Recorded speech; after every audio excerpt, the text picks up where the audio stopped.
What I always say to Alistair when we hang up, and I tell you, Ian, and my wife and my friends, is this was often the best 90 minutes of my week.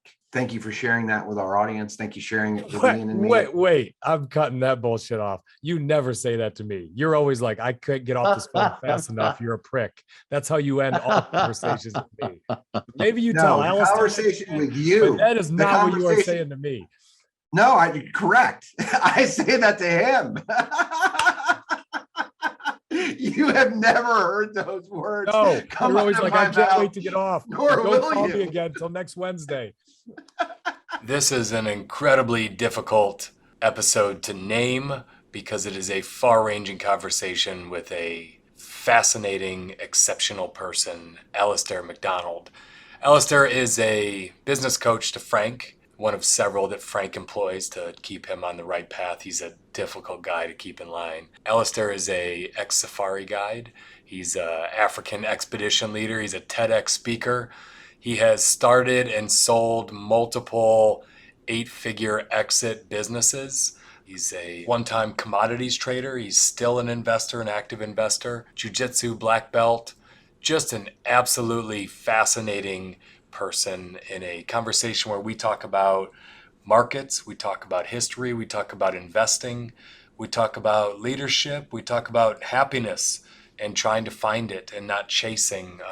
We go from psychology to some anthropology to just about everything you could think of. Just absolutely had a blast in this conversation. Hope you enjoy it as well. And if you do love it, share it with someone you think might enjoy it as well. You're listening to Let Me Speak to a Manager with Frank Cava and Ian Matthews. What a crock of shit. Yeah, that was hot mic, Sam. You can't say God on the air. Don't worry, nobody's listening anyway. Do it live! I'll write it and we'll do it live! Frankie! Ian, you son of a bitch! Hey, another guest. We got another guest. We're on a roll today. We really are. We're on a big time roll. So our distinguished guest today is Alastair Macdonald. Alastair is a friend of mine, someone that I've worked with for about 6 months. I've talked on here multiple times about how I have two people that I consider coaches, business coaches that I work with, one of which is from Mexico City, and Alastair actually knows him.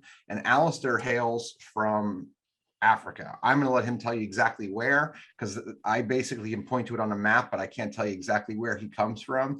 And he's way more charismatic at it than me. Alastair, welcome. Thank you, gents. It's a pleasure to be here. And Zimbabwe is the homeland for me. When I was born, it was Rhodesia, which was a small, it was Southern Rhodesia. It was a British colony. I declared independence from the Brits in the 60s and then became an independent nation. That was what I was born into, and it became Zimbabwe in 1980 after a pretty violent civil war and social upheaval. So that's where my family's from. I'm a fourth generation African. So my family's been there about 120 years. I was the turncoat, the one who fled to the United States when I got the opportunity. And right now you said you split your time between Arizona and the Caribbean. Yeah, kind of 6 months, 7 months in each spot. Yeah. Yeah, you're not a big fan of cold weather, being 120 years African descent. Yeah, exactly. Reptilian. I need to lie in the sun to keep warm, and I've lived in different spots in the States, in Colorado and Maine and so forth. But as the Scots would say, I'm just not suited. Not suited. One of my favorite things he says, the best thing about Maine was leaving it. Yeah, that's. How long were you in Maine? Was. What were you doing in Maine? Oh, I was there for 5 years, which is 4.9 more than I needed to learn my lesson. I mean, with all due respect to those that Maine's a good fit, it's just not for me. My son was born there though, so that was one beautiful dividend. I was there. My business partner was based there, and I originally moved out thinking I'll be there for a year, and then we'll have separate offices. At the time I was living in Boulder and then Fort Collins, Colorado. And 1 year, turned to 5. I think it's that old John Lennon line of life's what happens to you when you're busy making other plans. And next thing I looked up and I was 5 years more miserable. So I had to get out of there. Just not a good fit. It's kind of like Myanmar and Seinfeld, and he's like, "Oh, it's always been Burma to me." When you left Rhodesia, formerly, what did what led? I know you talked about the Civil War. I know this story, but it's going to be more compelling coming from you. What I mean, and I joke about the name of the country because it's a big deal when a country's name changes. So, like, take us from that point on and kind of how you got here, if you would, please. From the kickoff, I would just point out there's a lot of people, well, not a lot, there's surprisingly few Rhodesian/Zimbabwean immigrants to the United States compared to those that ended up in this kind of diaspora explosion around the world. Most of them are now living in the pubs of the UK or in Perth, Australia. So there's not many that are here in the States, and a surprisingly large amount of them identify as Rhodesians, which I adamantly do not. I'm proudly Zimbabwean. There's a lot of people that are holding on to a past that barely existed and no longer does, and I don't suffer from that.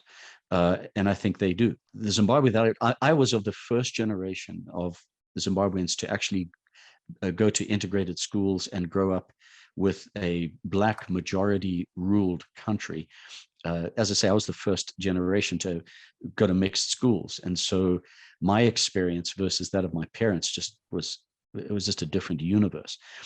As I say, Rhodesia declared unilateral declaration of independence, 1967. The Brits had their kind of thumb on the scale economically. There was some really old, deeply ingrained social and cultural and educational systems that were stacked against the Black majority of Zimbabwe. And again, I'm just using terms that we would use back home. We would use the terms white and Black. It's of no consequence to us. We speak comfortably about it. At least that's the language we're comfortable with. So no offense to those for whom it abrades, but it's the relevant language for the time and place. So this civil war broke out in 1968, 69, and then ravaged the nation for the next 12, 13 years. And it attracted a lot of mercenaries, oddly enough. So we had a lot of ex-Vietnam vets that came out there, Israeli special forces. There were a lot of mercenaries coming from around the world. And I had them in my family. My uncle, my mom's older brother, who was very dear to me, was a mercenary. And it, of course, had the life expectancy that you might expect. He ended up losing his life in 1979. The Brits down tools and walked away. And there's a lot about this that I find fascinating because it's going to get into, I think, some of the stuff we'll discuss, whether it's Russia or bear markets and the timing of conflicts and so forth, is one of the reasons that this was during the period from 1945 through 1970, when the colonial powers of Europe were just absolutely losing, on a daily basis, losing their grip on their colonies in Africa and Asia. Chief among them was India, the jewel of the crown, as it was referred to by the British authorities. It was truly the wealthiest of all of their colonies, and they lost control of that in the 1950s. And then this cascading implosion of colonialism throughout Africa. The Belgians lost the Congo, the Portuguese lost Mozambique, the Germans lost Southwest Africa, now Namibia. And we've got to ask ourselves, like, how did that happen? And it happened because of the post-World War II economic difficulties that these nations, they were so distracted trying to and having to rebuild their own nations. They didn't have the wherewithal, the actual capital or the social or political capital to continue to fight to maintain the colonies, which is what was required. And so it was a slow process of dissolution, except for those that lived there, for whom it was violent. And that was the experience of my childhood. So I grew up traveling in armed convoys, sleeping with guns under our beds, fire drills. My dad was out fighting in the war. My mom was running the business that my dad had just bought, that she was technically unqualified to run, and at the same time taking care of 3 kids and shepherding a family through a civil war. It cost us friends and family members. Excuse me. There were periods of time where I would come in on a Monday morning. We had like a mandatory chapel thing at our school, for example, and I'm not exaggerating when I say there were Mondays I came in and kids weren't there. because they had been massacred on their farm over the weekend by various, terrorist organizations all vying for power. So that was really the soundtrack of my childhood. That ended in 1980 when Rhodesia became Zimbabwe, and what followed was a huge brain drain from the nation because of this old colonial infrastructure that was heavily biased in favor of white privileged authority. All of the engineers and attorneys and entrepreneurs and bankers and financiers all fled because of fear of retribution. We're talking about the high watermark of white Zimbabweans was about 180,000 against a population of 12 million Black people. And so the imbalance of power was so distorted. And with that brain drain, that population of white Zimbabweans fell from about 180 to about 40,000 almost overnight. So I was coming to school and there were suddenly seats opening up in my classroom. And if they weren't murdered, they had just packed up and left overnight. So anyway, a bit of a rabbit hole there, but a very different experience there for those of us that chose to stay. My parents chose to stay in the face of legitimate concerns about retribution, justifiable reasons. So we're going to come back to in a minute what all that did. What I thought was a joke about Seinfeld turned into something a lot more serious Sorry about that. Where I thought it was going to go. But the point that I want to kind of drive into now is let's talk a little bit about the business stuff. And then what we'll do is we're going to blend business together with kind of where we are in the world and how you see things through the lens that you grew up with, which is fascinatingly different than the mean streets of Coral Springs, Florida, or Detroit, where Ian and I grew up. Like, we say they're war torn because of gangs and stuff like that, but we had fantasy camp in comparison.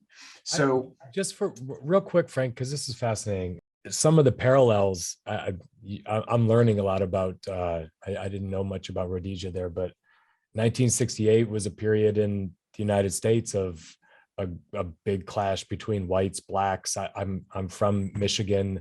Everyone knows the stories of the race riots in Detroit. So much conflict, big, just a big cauldron of frustration on both sides. And same thing happened also in Detroit when you're talking about there was a drain.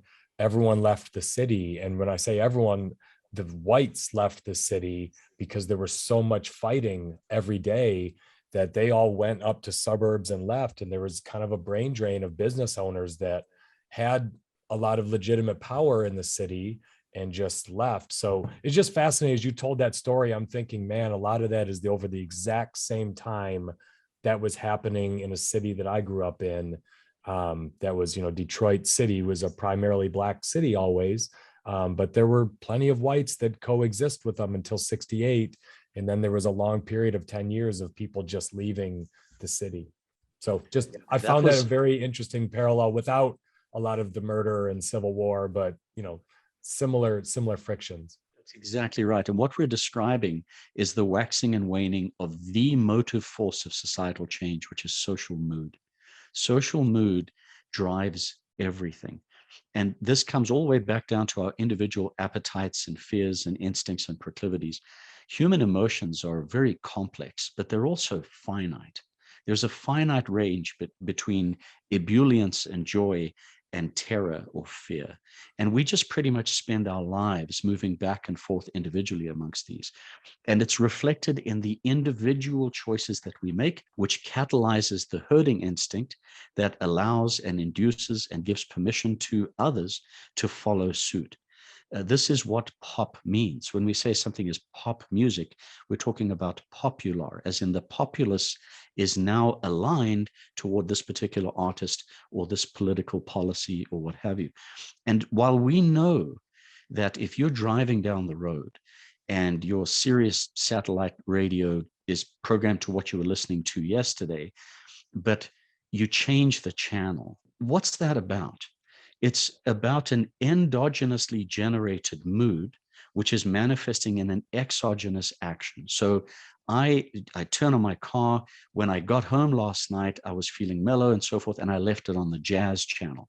That's not going to happen. I hate jazz, but just to show how ridiculous this is. But I was listening to jazz as I kind of casually came home to the wife and kids. The next morning, I wake up, I've had a great workout, and I want to listen to something completely different. It begins with mood. And that small decision to change channels creates a cascading effect throughout. Now the algorithm suggests that at this time of day, in this particular zip code for this person, Ian likes hard rock on a Tuesday morning.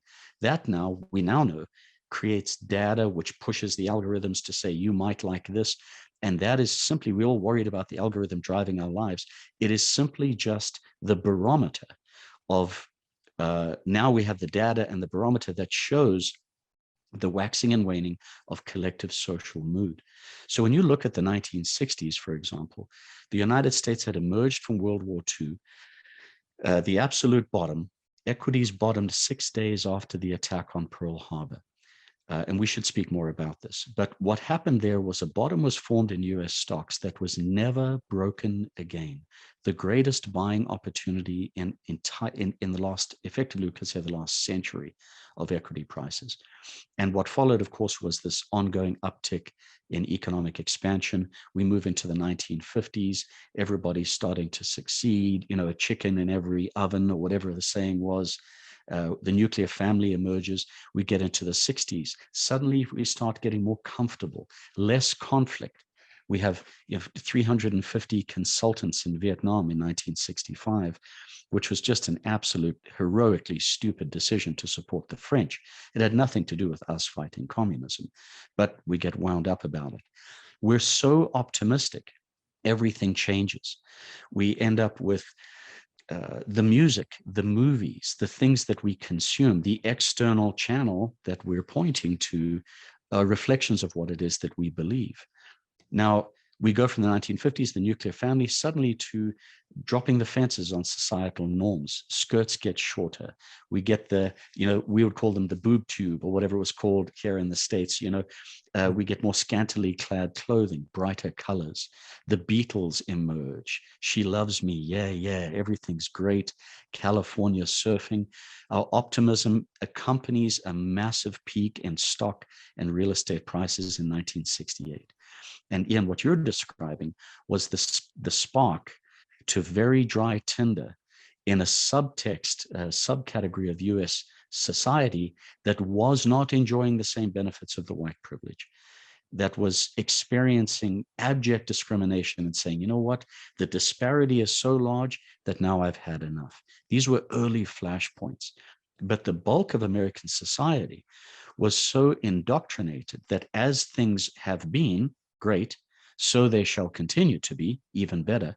We were so optimistic, this will ring a bell, that we weren't just concerned about our lawns and our big cars. We decided the earth was not enough. It was a James Bond movie at the time. And we put a man on the moon, July of 1969. And what that did, showing peak optimism, the ultimate expansion of a society's capability, peaked out. And we then, as the mood peaks, it then waxes and wanes. We fall into the worst bear market since the 1930s. A double dip recession in 72 and 74. What were 350 consultants in Vietnam is now suddenly 56,000 American boys murdered in a soil that most of us had never even heard of. Vietnam explodes, political scandal, Watergate. The movies change. We go from Chitty Chitty Bang Bang and Mary Poppins in the 60s to the worst horror movies of a generation. The Exodus, Texas Chainsaw Massacre, the movies to this day that my teenage kids or college kids will watch if they want to be terrified. Why? Because fearful people select external things that reflect how we feel. Just like we change the channel on the stereo, so too do we pick those movies that fit our mood. We get Kent State, we get race riots, political intrigue, the darkest movies and the darkest music of a generation. The Doors, Jimi Hendrix, Tune In and Drop Out, and on and on. Sorry for that, but there's a lot there. You picked up on 68, and I think you're kind of on a roll. So if you would, why don't you take a 68, like we started this last week, you and I was like, I got to get you on the podcast because we got to talk about this. And I'm going to give you creative license to go where you want. Do you want to start at 68? Do you want to go backwards? But the argument that you made to me is that usually the periods, this whole conversation started with, what do you think of Russia invading the Ukraine? And the argument that you had back to me, or which really wasn't an argument, was more of a statement with a bunch of fact, is that usually comes at a very certain point in the cycle. And I think what we both talked about in 68, like the mood of the globe was similar. Ian's experience of it, how it affected his family, because he and I weren't born yet. Neither were you. But 68 affected what happened in Ian's childhood. It certainly affected what happened in your childhood. So I will just do a very quick theme. So you started off doing kind of things indigenous to your home country in Zimbabwe. You started off as an entrepreneur who did, safaris, which have led to insane stories. But when you moved to the United States, you quickly became a commodities trader. And one of the things that I am drawn to in you is you have lived through a civil war, which I never have. Everything in my life is all my eggs are in one basket. Everything I own is basically within 25 square miles of where I sit. For someone like you who's experienced civil war, that's not a smart move. So having a different perspective, I think it could be, but at the same time, it's not something that's prudent based upon your experience. So I love the input. And then having someone who understands the commodity world the way that you do, you see things through several different lenses than me. So that was kind of a quick puking where I'll hand the baton back to you and kind of let you pick it up. Real quick though, Frank, that's inaccurate. All of your eggs are not in one basket. You did put a sizable investment into an intelligent tech startup company that hawks car alarms. So that is not Richmond based. I just wanted to say that that's the smartest investing decision of your entire life. Mark this moment. Yep. Allow me to introduce you to the dynamics, but please go ahead. Keeping you honest. There's a lot there, Frank. I think that there's so much that we just adopt, we just absorb, we take narratives without ever actually looking at the data. One of the things that you and I got a chance to discuss, Frank, is what we describe as load-bearing fictions. They carry a story. They're absolutely false, but they support certain behaviors and instincts and investments and so forth. But it gets dangerous when we pay attention to the fact that they are rooted in fictions. The ice is not really as strong as you think. It might hold a couple of kids that are out ice skating, but don't drive the pickup truck out there. So we need to be careful about that. And I think it gets to your point of, which is really to come around to a different form of it, diversification or allocation of assets in hedged positions or ways that can try to reduce individual risk. For what it's worth, I think you already do that beautifully than most people I've ever met, regardless of geographic proximity. I think that the nature of it is unbelievably sound. Equally, I think of the United States and my experiences in the third world. I started my first business when I was 18. As you said, it was a safari business. I enjoyed incredible growth and very early on and mistook it for genius on my behalf when really it was just good luck and good timing. By the time I was 20, 21, I had more employees than years of my life and was living like Pablo Escobar, a swimming pool and tennis court and a maid and cooks and so forth. And I really thought hippos in the backyard. Yeah, a couple of hippos in the pool. That's good. Gotta have hippos. You want to be like Pablo. I've had enough of hippos. I've been attacked by hippos 3 times. Jesus. Once with my wife in the canoe, and she still married me, amazingly. Those are about the meanest bastards out there, aren't they? Hippos they don't play. Yeah, they don't mess around. Yeah. And they're a hell of a lot sneakier than their chubbiness would convey. They're a hell of a lot cheapier. Ian says that about me all the time. Wait a second. Hold on. Someone listening can't just hear I was attacked by hippos and we move on. How'd you get attacked by a hippo and how did you survive? Well, I've been, as I say, it's been 3 times that I've been attacked. They're individual standalone stories, but the first was probably the most shocking. The third was the most violent. I was on a canoe safari on the lower Zambezi River, and I had an American client who lived in Hong Kong, this petite woman in the front of the canoe, about 300 pounds of gear in it. I was seated in the back as the guide of another 4 canoes, 9 clients, 10 of us in total. And this tusk exploded right between my feet through the canoe. And we ended up in the drink. And there's different versions of what you do when you're attacked by hippo. Some say get to and on the canoe. Others say get the hell away from it, because the hippos are just the first problem. The moment you end up in the Zambezi River, it's basically crocodile soup. So there's 2 different schools of thought about swim to or swim away, because they'll come back sometimes for a second bite of the canoe, and that can be pretty devastating. A dear friend of mine, Phil Longden, lost his leg doing exactly that. Hippo crushed his leg below the knee. Took him 23 hours, because we're working in very, very remote areas.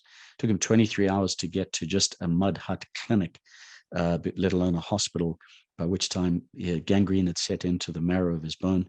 And to this day, his leg is cut almost at the boxer line, right up the top. He lost his whole leg. So that was the first attack. The second one, not quite as consequential. The third was the most violent. I had my then girlfriend, now wife, in the front of the canoe. And that was just a monstrous hit. The power that these things have to lift 2 adults and about 250 Do you or see them 300 pounds coming at worth of all? gear. Do you have any warning? No, they just no. Like, No, do they you can see hold its their back breath. coming towards you at the last second like a shark fin, or is it just comes That's through the bottom? That's a mock charge. It's like a lion. Like if a lion roars, it's normally a mock charge. If they don't and they come at you, it's not a mock charge.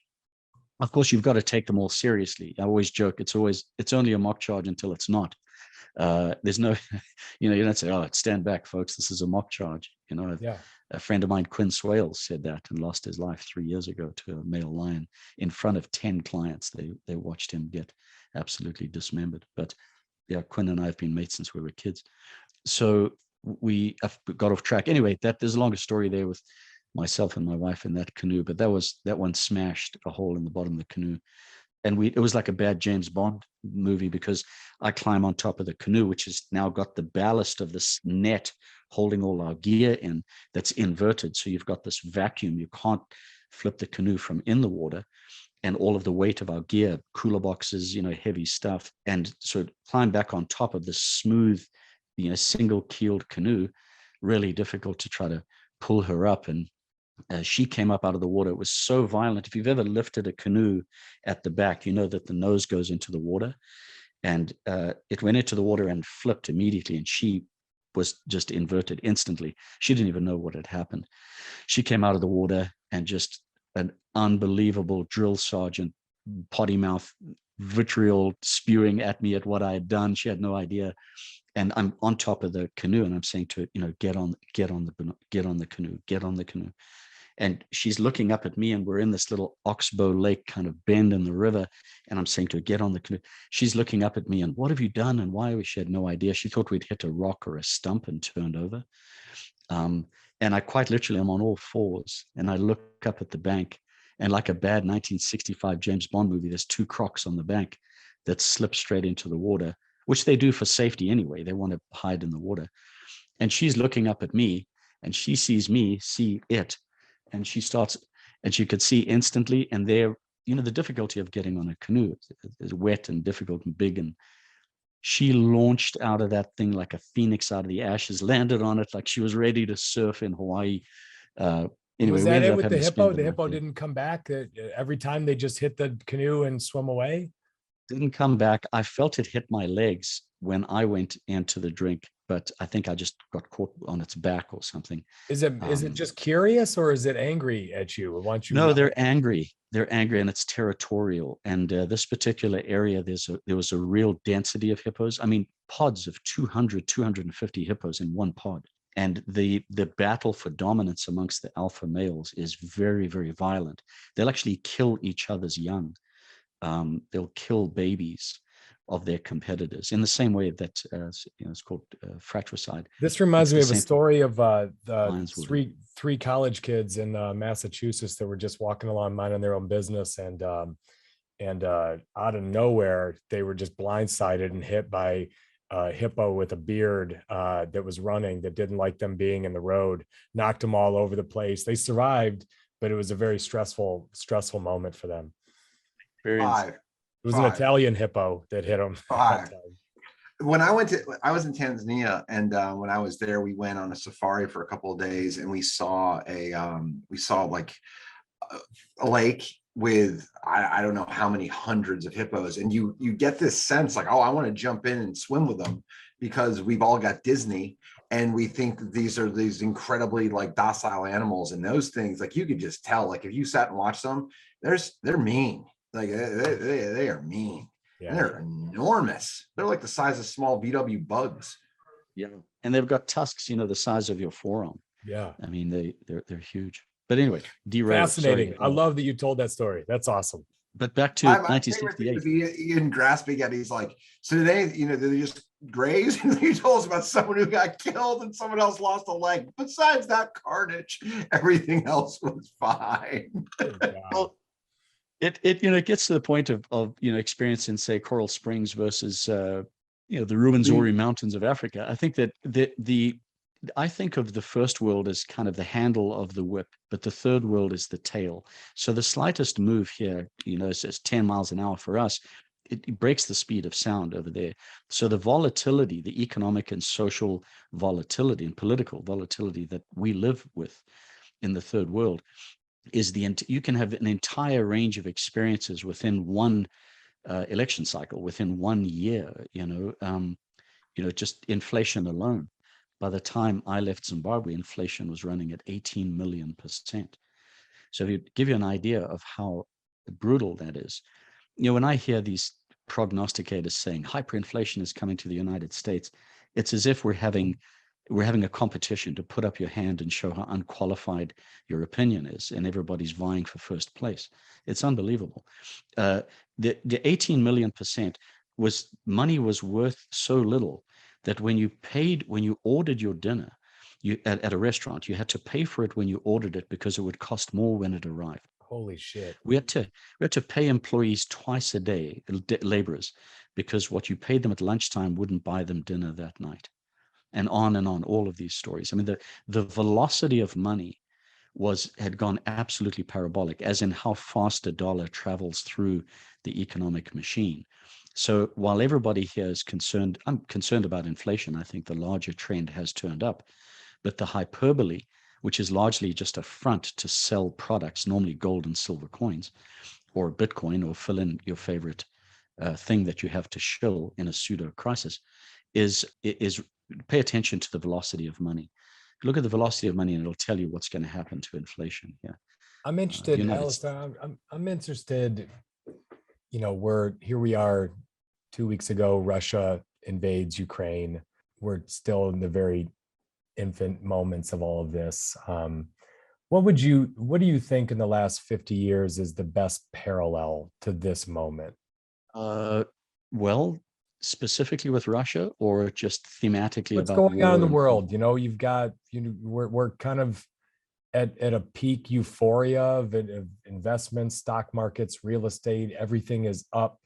I'm hearing a lot of similar trends that you were talking about in the 60s, where most people are feeling the effects of a good economy, government is overstimulated.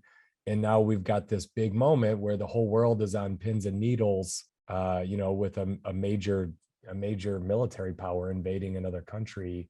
To most people, I guess, even in my generation, it feels unprecedented in our lifetime, something just like that.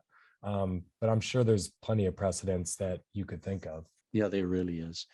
I'm not sure how granular we should get or stay at the macro, but on the granular level, the eastern section of Ukraine has been under the mercantilistic, political, social, and certainly financial and military influence of the Russians ever since the Maidan revolt of 2014. That's been the case for a long time. The eastern Ukraine is saturated with Russian interests, and it's a symbiotic relationship. All that's changed is an escalation of that boundary, a shift of that into Kiev. It's a big deal. But what it says is not what it foretells. And I think this is important. We have an instinct as people to extrapolate whatever is most recently happened. We have a great year. We're sure that next year is going to be even better. Yep. We have a crappy year in our business. We're sure that we'll be bankrupt in 12 months. Yep. This linear extrapolation is the most common effort at forecasting. This is why the vast bulk of economists or market prognosticators are worthless, because all they do is extrapolate what's already happened. So every time you see a forecast, what you basically are hearing is what has already happened pulled out into the future. And this works when it works. But a forecast that works 50% of the time doesn't work. A prediction that works 50% of the time doesn't work. This linear extrapolation works well when we're inside of a much larger trend that supports it. But what it creates is a weakness for us, and that is a weakness for change. We're incapable of anticipating change. That's what extrapolation doesn't allow for. So all of that said, and we do it individually. You know, you have an argument with your spouse and you're immediately wondering whether or not your relationship is going to survive. That's linear extrapolation. You have the greatest night ever and you're sure that that's it. We should have kids and raise a family. Linear extrapolation. We do it all the time. And we do it at the national level too. Unfortunately, so do geopolitical influences. So do political powers, and they do the same thing. So there are so many similarities to this Russian situation in the Ukraine. The instinct is to think that this is the beginning of something really big. Historically speaking, it marks the end of something that has been very big. So you captured it perfectly in. Everything is up, assets are ripping higher, everyone is optimistic, governments are overstimulating. True, true, true, true in the Western developed world. False, false, false, false, or at least not true, not true, not true in the world of emerging markets. So if we dial back and look at the motive forces, there's always three kind of types of problems: strategic, tactical, or motive. The motive force behind this is sitting on the back end of a 16-year bear market in Russian equities. Wars always occur at the end of a protracted recession, depression, or bear market. Always. Let's just go back the last 100 years. Forget the United States Civil War, which was couched inside. World War II. Yep, World War II. World War I, catalyzed by the banking crisis of 1911, the emergency creation of the Federal Reserve, the emergency implementation of a US income tax, completely unconstitutional. All of this stuff we put aside because the banking mechanism itself from 1909 to 1911 went through this absolute systemic breakdown, bailed out by JP Morgan. 4 years later, Europe had its own things going on. The United States was in no rush to get to Europe. Europe itself was inside of its own bear market. We come out of that, we go into the roaring 20s, everything's spectacular, short skirts, opulence, blah, blah, blah. Peak of 1929, we fall into the worst depression since 1870. The United States has been through several depressions. We talk about the Great Depression. Well, there was a depression from 1865 to 1875. There was a depression in 1840. We could make the case there was a depression in 1760. We've been through these before. What happens is, coming back to individual endogenous motivations, what is it that causes war? Typically, it is loss. Once we've lost something, we get afraid of further loss. Once we get afraid of further loss, we begin to look for someone to blame. This is at the root of every legislative change in world history. We experience a loss, we develop a fear of greater loss, and now we want someone to blame. It's like we're a fist looking for a forehead. Just as that happens at the individual level, so too does it happen at the societal level. It takes a long time for enough people to get their ass kicked and to look around and say, you know what, I've had enough. It's those Jews that have all the money in Germany. It is those fill in the blank that have all, it's the wealthy bankers, it's the what have you. FDR captured the essence of this perfectly. Here was somebody who truly came from one of the most elite families in America, but was able to position himself as the savior of the masses from his own bloodline. It's craziness. It doesn't make any sense. But the story was sold hook, line, and sinker. First president to go through as many terms as he did. The depression lands, 32, horrific bottom, 36, 37, another double bottom. Europe, oppressed as the Germans were by reparations, decides to do what we are going through, some version of ourselves, nationalizing its interests. Huge reinvestment in themselves, identification of a common enemy, in this case, the wealthy Jewish elite, and this begins global expansion plans and destruction of Europe. We get into World War II. The United States doesn't join until 1941 because we're starting to make the turn. So bear markets are followed by conflict. It's not a coincidence that Vietnam exploded in the 70s and not in the 60s. It's not a coincidence that the recession of 91, 92 ended with, not by, but ended with Operation Desert Storm. It's not a coincidence that the tech bubble and implosion of asset prices was followed by an invasion of Afghanistan and Iraq in 2003, marking the bottom of the bear market. And it's not a coincidence that after 16 years of the Russian economy being in a death spiral, that now they're saying, you know what, we're going to go over there and take those guys' stuff. Happens all the time. What Russia's likely to do is what they've always done. The Russian strategic program hasn't changed in 50 years, 40 years. Chinese, very different. I deal with this a lot with the nonprofit that I'm the chair of. We protect elephant in high-risk areas in West and Central Africa. Counter wildlife trafficking operations is what we shut down. We have watched over the course of the last 18 months a rapid expansion of Russian interests into certain parts of the Democratic Republic of Congo, Burkina Faso, a number of these areas for their rare earths. There are deep, deep reserves of rare earths, which, as the name suggests, are rare, extremely valuable. The largest deposits are in Africa. The others are in Mongolia. Very hard, part of our cell phones, et cetera, et cetera. And we've seen an increased encroachment. And what happens with the Russians? The Chinese are a lot more overt. They move in, buy all the local politicians, build a giant timber mill, and absolutely eviscerate all of the resources in the area. The local villagers have no option but to go and work at the factory that literally is consuming the resources that their family live off of. The Russians are far more subtle. They will sneak in, advance a little bit, pause, advance a little bit, and pause. Look at what they did in Crimea. Moved in, slow infiltration, everyone, oh, the Russians are going to take over Crimea. A rapid advancement and bolt down. Just when everybody thinks that it's about to get even worse, they hunker down and take one step back. And nobody notices this. They take 3 steps forward.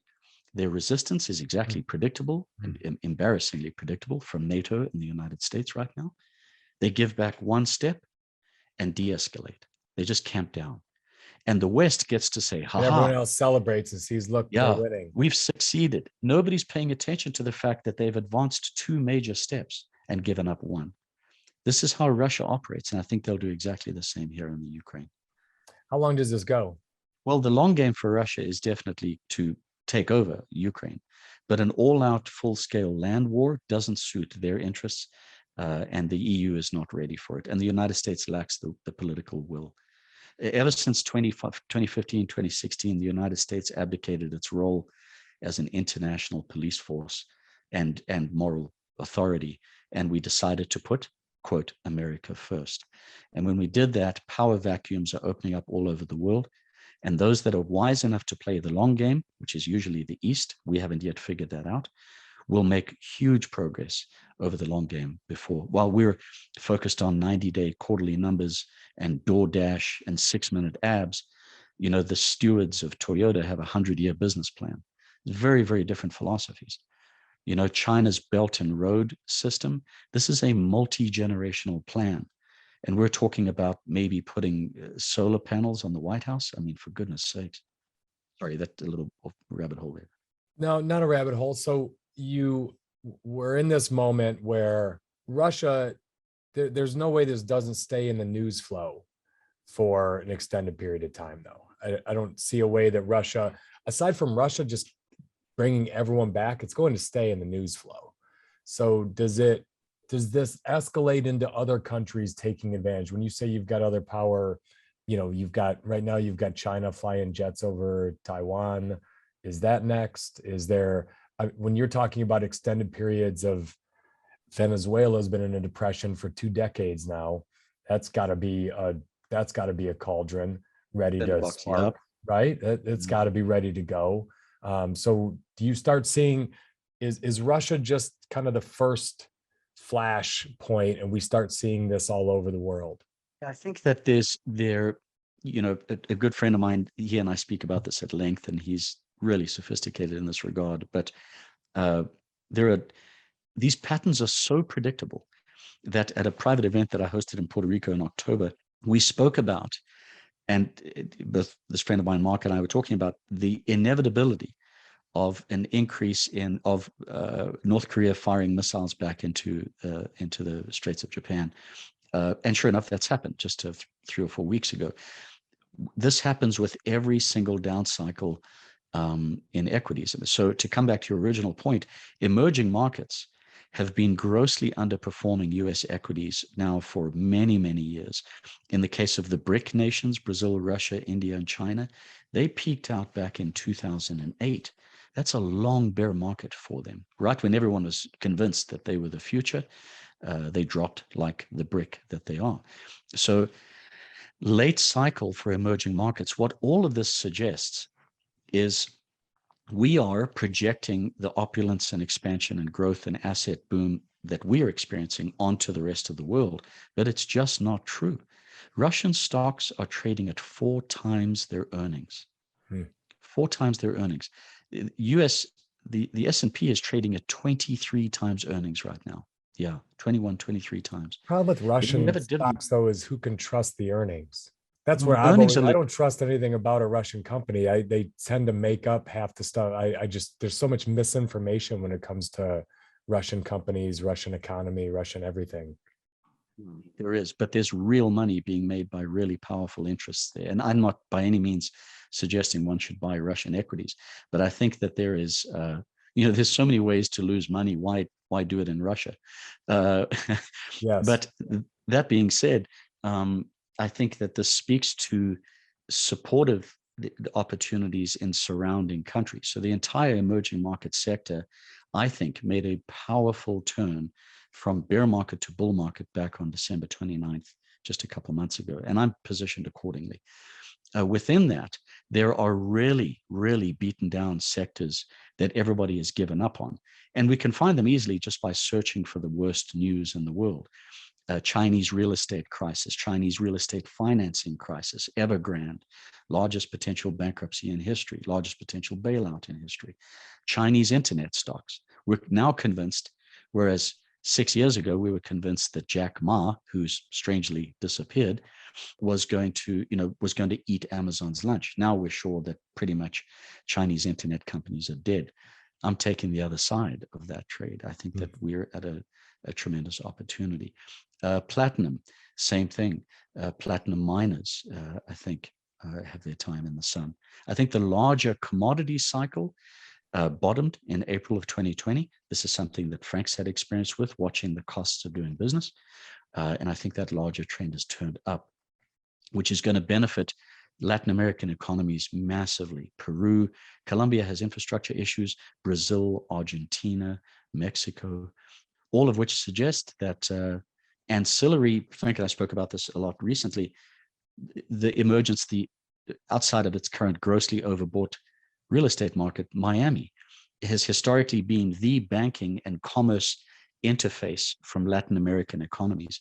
And if they are entering a multi-year bull market, which I believe they are, one would want to be positioned geographically, if they were so inclined, to try to capitalize on that. So you kind of take the strategy of, every time I always find it hilarious, a stock will start dropping and all of the analysts will keep the same stock price estimate on it until it drops like 70%, and then they downgrade it. And as soon as they downgrade it is usually the absolute best time to just go buy it. As soon as they actually come out and admit they were wrong and they switch, because it's the old extrapolation. They see it going up and up. And so they believe it will do that. Their reality changes, their cognitive biases start to kick in, and then it drops so far that they say, now it's never going to stop going down. And when they capitulate is normally the time to go buy. That's normally the Exactly. time when you go dive in. Yeah. When you And see that, you know, like, capitulation, when everyone just throws their hands up and says, well, it's got to keep doing that now. We were wrong. That's when you go buy. right. Yeah. Which we saw with a lot of crypto back in December. Everyone's like, well, I don't know anything about this, so I'm just going to buy a bunch of all of them. Only to have had, let's just call it a volatile couple of months since then. Yeah. Capitulation happens on both sides. The bears throw in the towel at the top and the bulls throw in the towel at the bottom.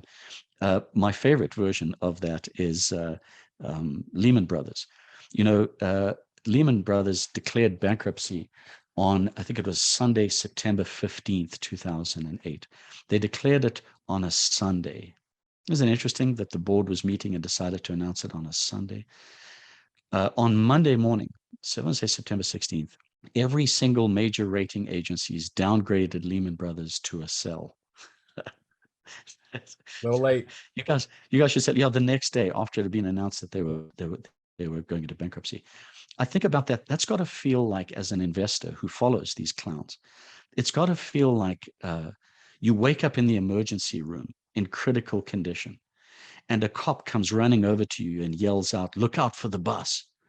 You know, it's just unbelievable. It's the worst. Yeah, you kind of do the opposite of whatever an analyst comes out and tells you to do. That's normally that works. Yeah, it's strange. When they times. get too bullish, it's a good time to take your profits, and when they get too bearish, it's a good time to go invest. And equally, attending these types of peaks and valleys is the death of expertise. It is at market peaks, like we've seen in real estate, where suddenly the expertise that someone like Frank has, that is decades in the curating. Now, I don't know, I've got this friend who's into fixing and flipping, and I think I'll put my capital over there. The death of expertise, it washed away by the fact that everyone is doing well, no matter how foolish, ignorant, stupid, or good, well formulated your plan, you're still being compensated for it. And we start to discount it. This is why Warren Buffett is hated at market peaks and loved at market valleys.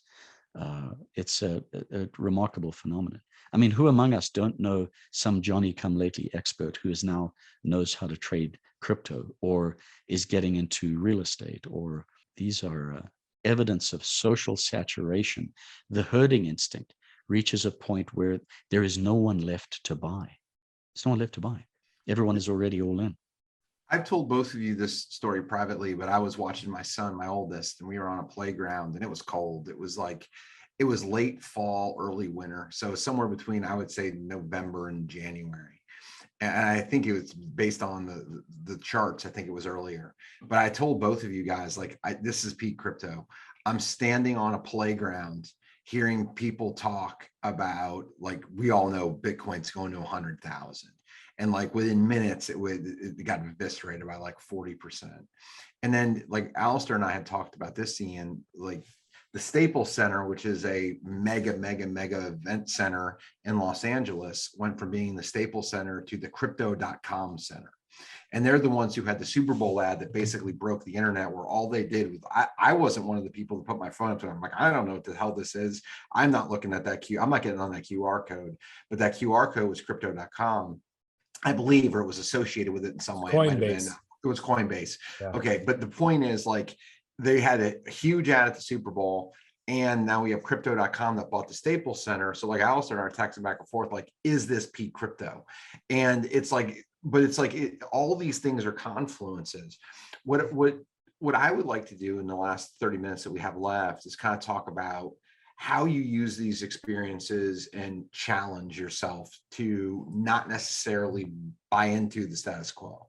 Like, you and I have talked a lot about real estate, and we talked about, like, I've got a hedge fund that I'm working with who wants a 4% yield. Like, that used to be 8 to 12. And since I've talked to you last week, one of the things that I've started to think about is, should I just sell? Like, I've got a batch of like $4 million worth of stuff that I'm not quite refinanced on yet. Should I just sell it? Like, at a 4% yield, like, what's my profit margin? Like 240%. Like, so these are things I'm starting to challenge myself with. Of, are we at peak? I don't know, but it's really not a bad time to take some chips off the table. So I don't know. Like, it's not really a question, but kind of just a statement of, how do you react? Yeah, exactly. And one of the things we spoke about at the time, mate, was that ad with Matt Damon talking about fortune has always favored the brave and those who put themselves out there. And Right. it was, and I was at a movie with my son, and this ad came on, and he said, "What do you think?" And I said, "I think this is telling us things that we're going to look back on this moment and remember." And I still do. I think that was peak Matt Damon in a way. Just like, for the record, a year or so ago, with my private group of clients, I spoke about peak Joe Rogan. When Joe Rogan penned the Spotify deal, that was peak Joe Rogan, as in his saturation. And I had said to my clients at the time, he is about to be turned from hero to villain. And sure enough, that unraveling in the last couple of months, this is it. We deify people, and then mood changes and we just eviscerate them. And this is one of the reasons I think that you want to be smart about your profile. You chase fame at your peril. It's not a game that I'm interested in playing because I see what it does to people. Nonetheless, It happens every time a famous athlete signs a long contract. yes, They're a darling on their first contract. Everyone loves them. And then Alex Rodriguez signs a 10-year, $250 million deal in Texas, and everyone hated him immediately. And it's, they're just looking for it to fall. It's that kind of stuff happens all the time. So let's use that as an example, and I think this is a smart one. Like, we're going to talk a little bit of baseball, Alastair, but I'm sure you've got the references. So like Derek Jeter to me played it perfectly. He was never the number one contract, but he was usually between number 3 and number 7, which means he's still fucking rich. But he was just under the spotlight. Like, he was in New York. He was just off the radar where people never really focused on him. And I think Tom Brady did it in a slightly different way. But he realized in a salary cap league like the NFL, I'll take a little bit less so there's money to be distributed across the platform to others, but never really entered that realm of these are super rich people who can do things that none of us can, but never got the vitriol that like an Alex Rodriguez did because they were smart enough to stay just underneath the radar. So I just had to confirm something there. This is captured perfectly by a man named Soichiro Honda.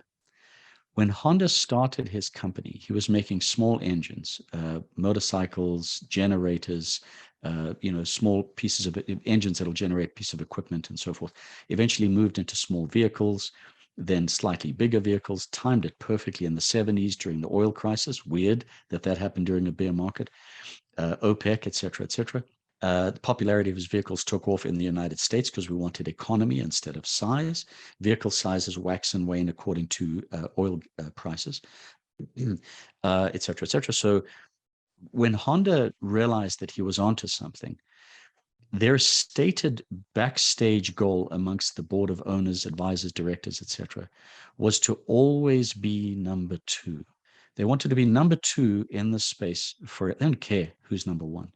And so when you think about everything, this explains everything about Honda. If I say the word Honda, you're going to say reliability, good value for money, predictability. You're not going to say super sexy, really great to pick up the ladies. That is not the game that they play. It's not the game they play. They just do good stuff better than everybody consistently. And I think there's a lot of wisdom to that. It reminds me a lot of Charlie Munger, who was the one that really changed Warren Buffett's life. When Buffett and Munger came together, Buffett's track record was dwarfed by Munger's. Munger had managed more money for longer and made a hell of a lot more money doing it than Buffett had. And he actually completely changed Buffett's philosophy of how to direct capital to this day. So there Munger is, 12 years or so Warren Sr., despite them growing up in the same town, working in the same grocery store as kids, but never knowing each other. He said, you'd be amazed at what you can achieve if you don't care who gets the credit. I've always loved that.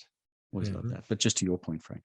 And he definitely taught Warren Buffett how to eat peanut brittle. Ian and I went to the annual meeting. Charlie Munger, the way he eats peanut brittle, it's coated. It's a marvel.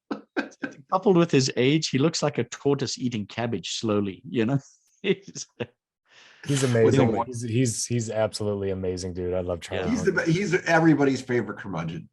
Yeah, he is. So in terms of, to your question of selling, buying, et cetera, how these perspectives might guide us, there's very little appetite for this, especially in the Western world, because we are so focused on quarterly numbers and relative comparison. We we don't operate from a total comparison world, which I believe we should. Everything is a relative trade. How have I done versus my neighbor? How have I done versus the Case-Shiller index versus the S&P? Instead of how have I done versus nothing? How have I done versus last year? So total versus relative comparisons. And we live in a world of relative comparison. That is the premise of social media, of Instagram, of number of followers, etc. It's all a relative comparison. So the moment we're playing a relative game, our timeline collapses to now, which means we're never going to plant meaningful seeds for a very long game harvest. That's just not the game that we're playing. So with that said, there's not going to be much appetite for a philosophy that says, hey, look, I think 10 years from now, we're going to wish that we had taken larger position in commodity-oriented economies or countries. We don't want to hear about that. We want to know what the next crypto opportunity is. So right away, you're going to lose 98% of your audience. It's just not exciting or sexy or fast enough. And so how do we do it? Well, strategically, as I say, there won't be much of an appetite for it. But there is a way for us to tie the two together. And your example is a perfect one, Frank. What do we say when I believe that this business is worth X to me, but it's worth X times 5 to someone else? What do we do here? I have this experience. I bought a tiny little, Frank knows the story, but I was interested in the veterinary medicine world. I put my wife through medical school to be a vet and got a backstage view of the industry itself. And as I looked at it, I had a sense that the future of vet medicine is the same as the future of human medicine, which is integrative medicine, kind of east and west. You go to an acupuncture and you've got a primary care physician. You see a chiropractor, you take supplements and herbs, and you still get surgery. And so I set about trying to build this model, and I did it using the core essence of a purely holistic Eastern-oriented practice. A tiny 585 square foot cabin with a crazy hippie doc who was only there 3 days a week in a Hawaiian shirt. All he did was acupuncture on animals and Chinese herbs. And over the course of the last 5 years, bolted on Western physicians, and we ended up just a few months ago, I sold what is now an 8,000 square foot facility at a hospital with 6 docs and full-time surgeries and so on and so forth. And I sold it for 23 times what I paid for it. Now, this is not about me, but it is about, we get to a point where I know, because I bloody built it, I know what this company is worth. And if someone is going to show up convinced that it's worth 12, 15 times what I think it is, then let me tell you let me tell you who to make the check out to. Who am I to convince you otherwise? Yeah, right. Yeah. And if we think this is a real interesting, this gets to what I think of as the evolution of discernment, which is a much longer conversation. But if we are evolving as entrepreneurs, then evolution, a large part of evolution is ongoing, active, deliberate discernment, where when you start out in business, you'll take any property at any price. You will take any consumer, customer service. You will provide anything at any time, at any price, so long as I'm still in business. Any customer. Exactly. Yeah.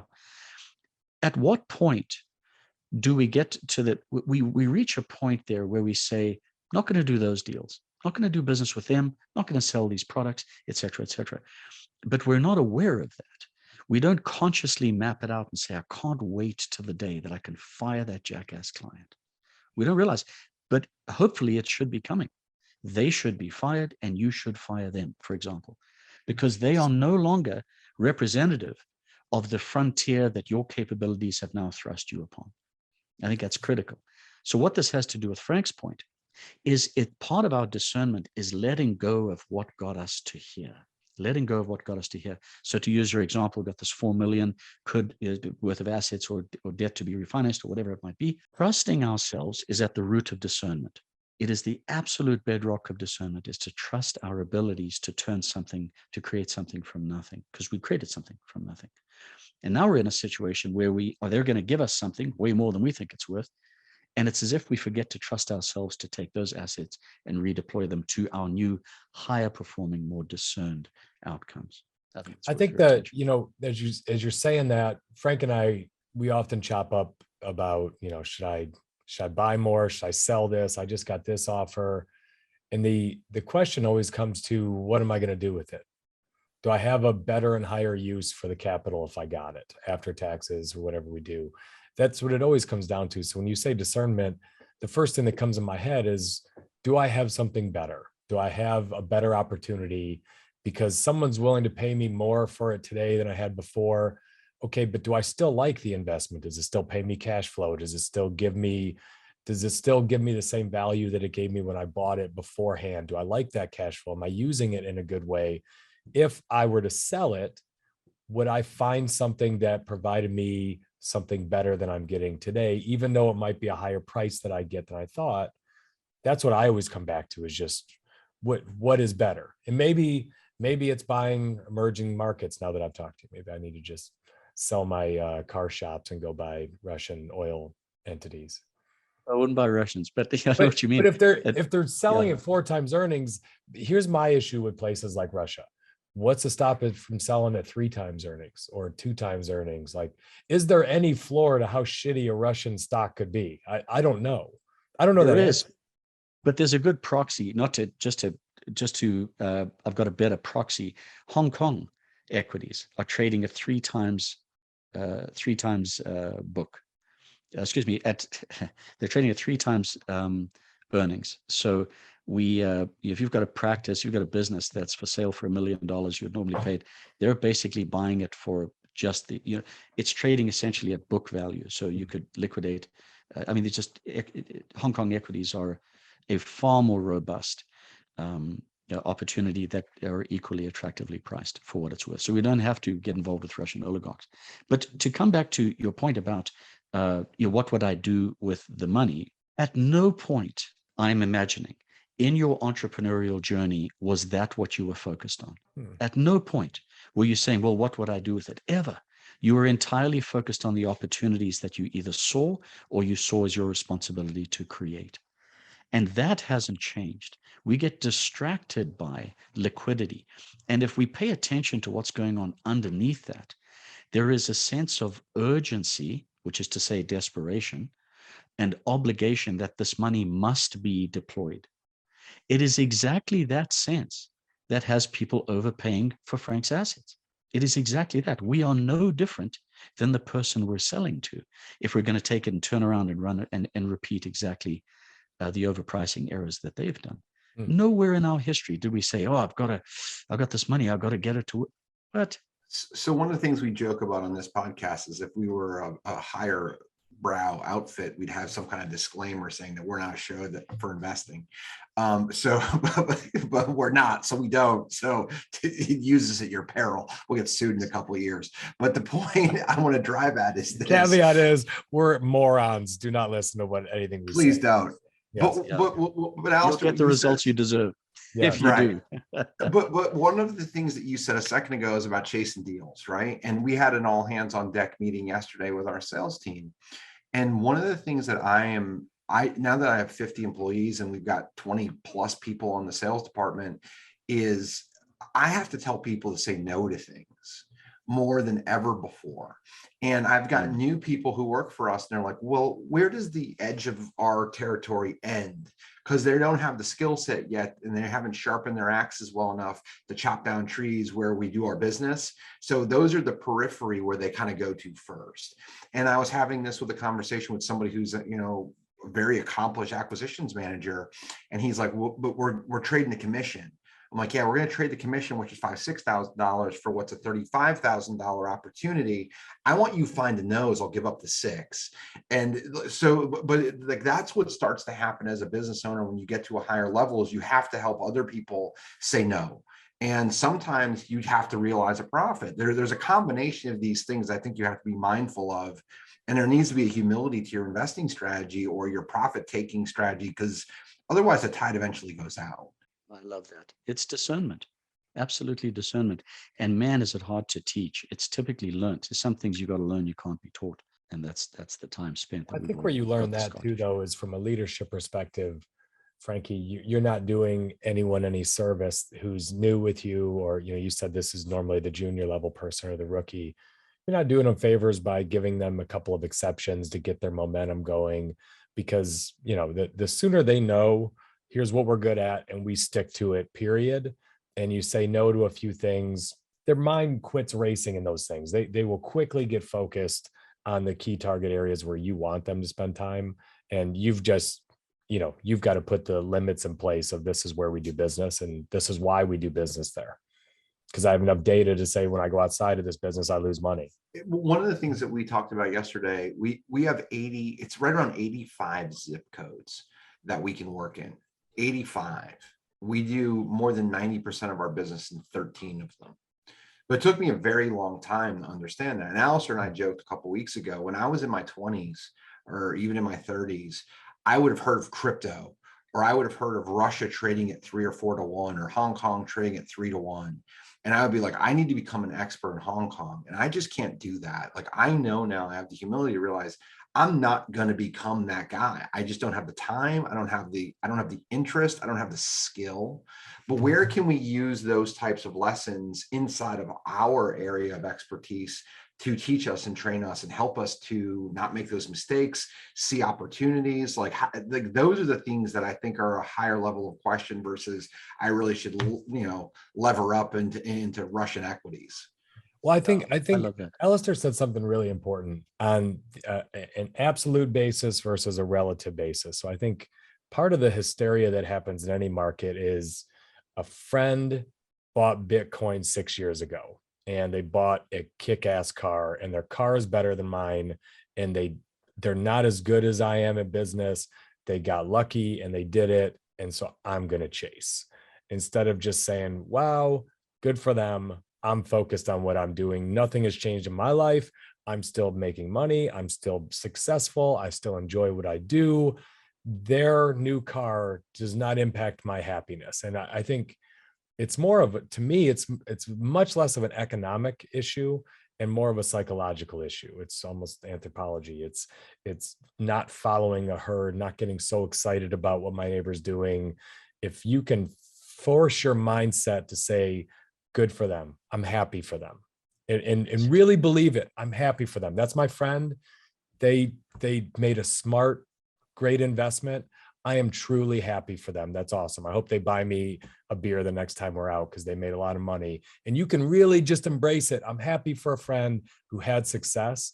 You'll chase less in your life. You won't do dumb shit to try to keep up with them. You'll stay focused on the things you're doing and not go out and do something irrational. Envy is the thief of joy. Yeah. That's 100% it. I love my truck until my neighbor gets the newer truck that's bigger. And now I don't love my truck. And what changed? I loved my truck yesterday until he rolled up with a better truck. And now I don't love my truck anymore. It's silly. You should still love your truck. It's a great truck. Why'd you change? It's all your neighbor. It's so good. This is so central to my own ethos because this all orbits around a principle of profound importance to me, which is sovereignty. Our own sovereignty, intellectual, financial, social, political, familial sovereignty. The ability to pull up next to your neighbor's got the fancy truck and, you're driving whatever it is you drive. And this is an acquired, almost a stoically acquired skill set. I have a 2012 Toyota Tundra that's got 220,000 miles on it. I love that truck. But more than that, I love that truck. I don't need anything else. And the absence of need is, Emerson said, it's not what you have, it's what you can go without. That is your wealth.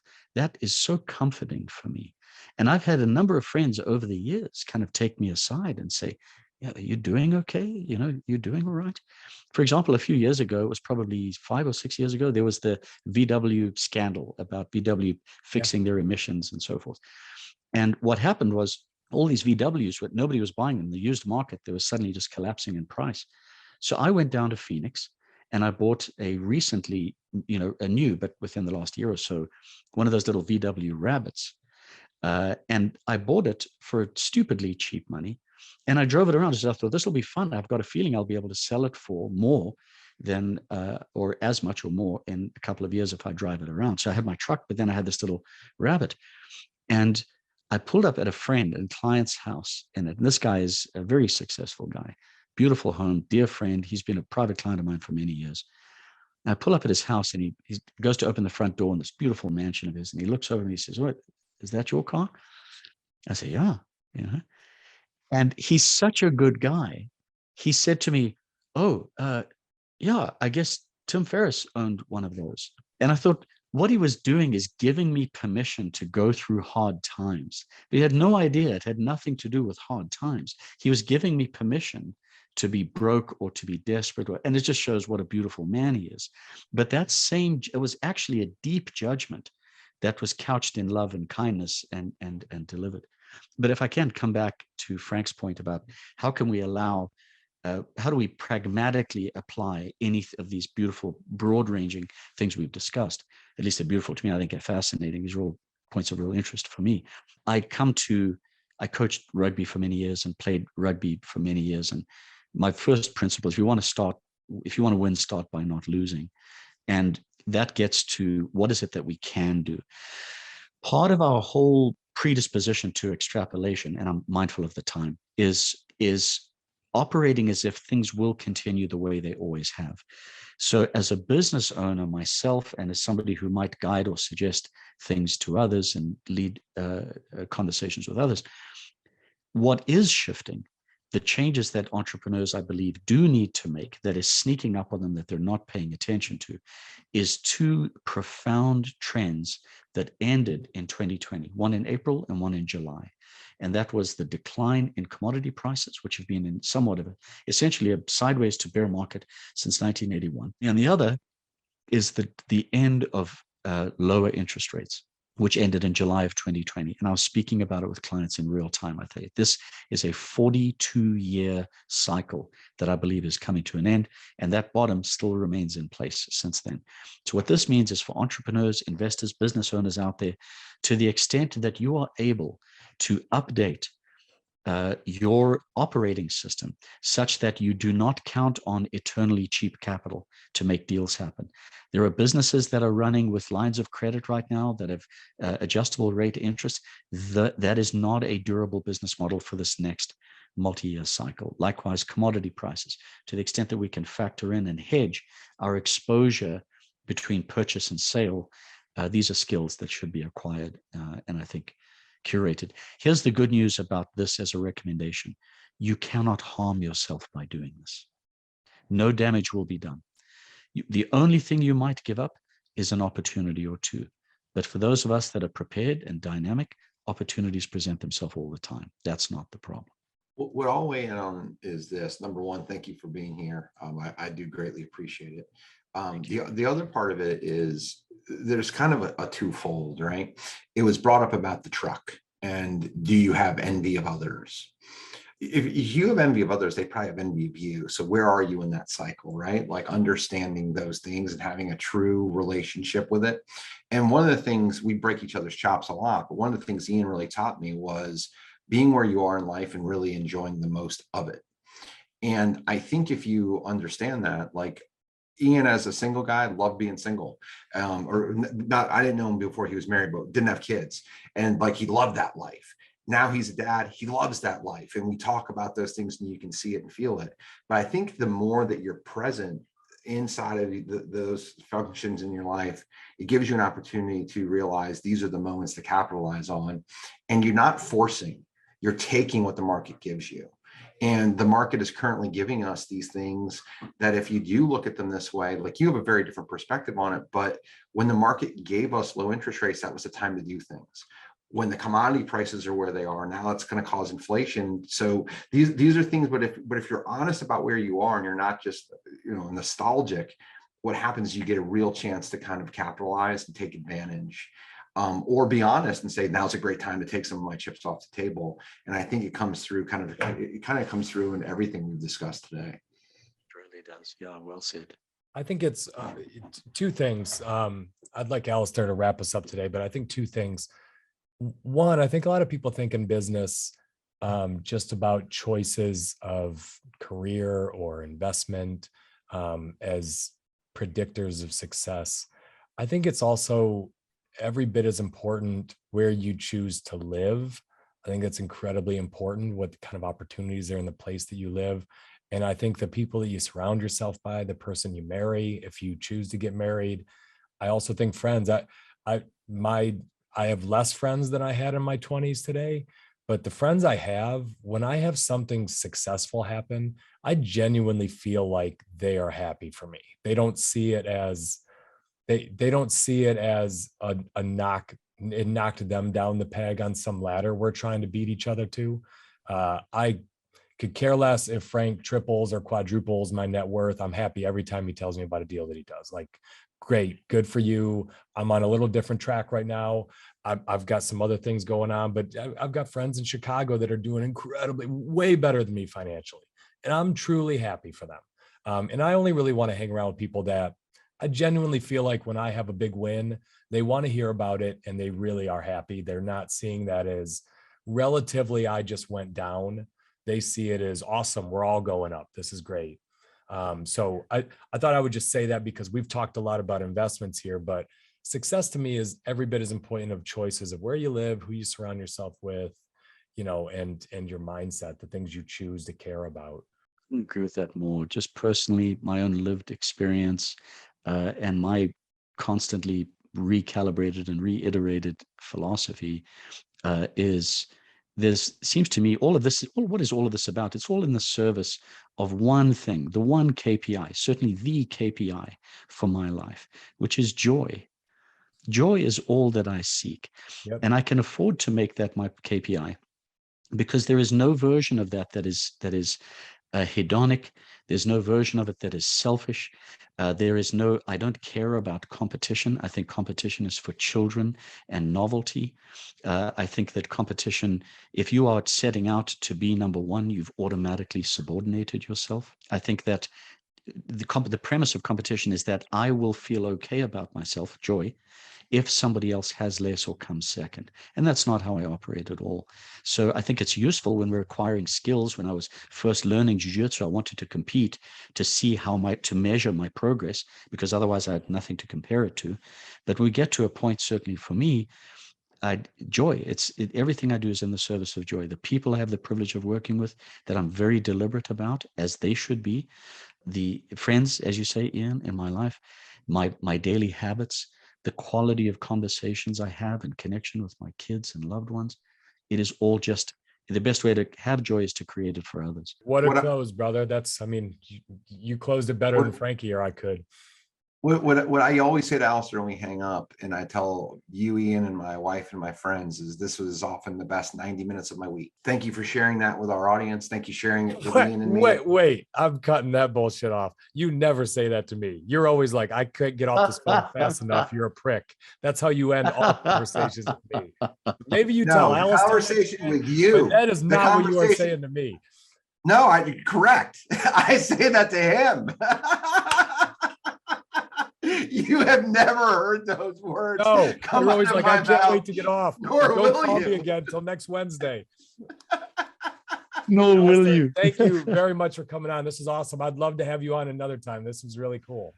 Beautiful. Great to connect with you, Ian, and good to see you, mate. Frank, we'll talk soon. I appreciate both of you guys.